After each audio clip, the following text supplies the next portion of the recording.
I'm trying to turn a lot of my property into silvopasture. What is silvopasture? It's pretty much just a fancy flatlander term for having pasture in your woods. A lot of people, how they do it is they'll take an actual pasture or farm field, plant different kinds of trees in it, and try to have them spaced apart. That way there's enough sunlight that the grass will still grow. I'm kind of doing the opposite of that. I'm turning areas that are currently woods, trying to thin the trees out and get grass to grow that way. Part of why I'm doing the reverse of that is because most of my property in the past, around 80 years ago, used to be mostly cleared and used as pasture and farm fields. Penn State has a website where you can see aerial imagery in this area from all the way back in the 30s, and I would look at it each decade. Started out in the 30s, this farm, other than the very, very steep areas, everything was cleared. Very steep areas had trees on them, but everything else just cleared grass.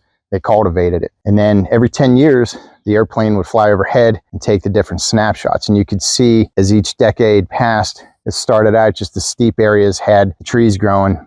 And then as each decade passed and people changed from farming with horses to mostly farming with tractors, then you saw more and more trees growing up around the hilly areas. And then finally, the very flat areas were the ones that were just cleared and everything else was woods. So one time all this area used to have pasture. So what I'm in the process of doing is I'm trying to cut these smaller trees, the ones that are growing close together, thin everything out, find the ones that are the biggest, the healthiest, look for different signs of ant damage, any sort of burls and twists, thin those out, try to keep the healthy ones, try to get things spaced far enough apart to where there's plenty of sunshine. You can see this area, there is a lot of sunshine coming through. There's different parts on back where there's not as much sunshine, but you can see this area, I thin this out more, there'll be plenty of sunshine coming through, and there's already some pretty big trees I'm going to go ahead and keep. And last winter, one of the things to try to get this process started as well was we started feeding hay, kind of spaced out the hay bales intermittently through here. And we didn't worry too much about the cows wasting it because I wanted this good ground cover and I wanted a lot of the seeds. You can see some of the spots with the thicker hay. I need to get the fork and thin those out. But as far as a lot of the other areas, there's a lot of grass growth starting to go through. And this is already starting to turn into a silvopasture, and just started that back in the fall. And it's pretty cool seeing how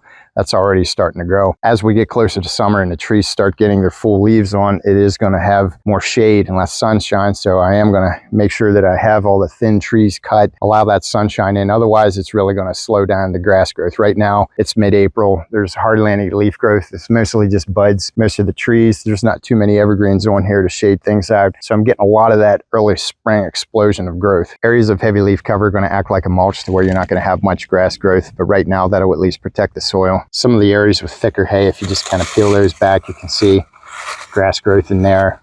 This is on a patch of leaves. I didn't want to use a whole bunch of hay bales just in case this didn't work. But since I am getting results, I'm going to go ahead in this fall, go ahead and put more hay bales out here, and hopefully by next spring have this all silvopasture.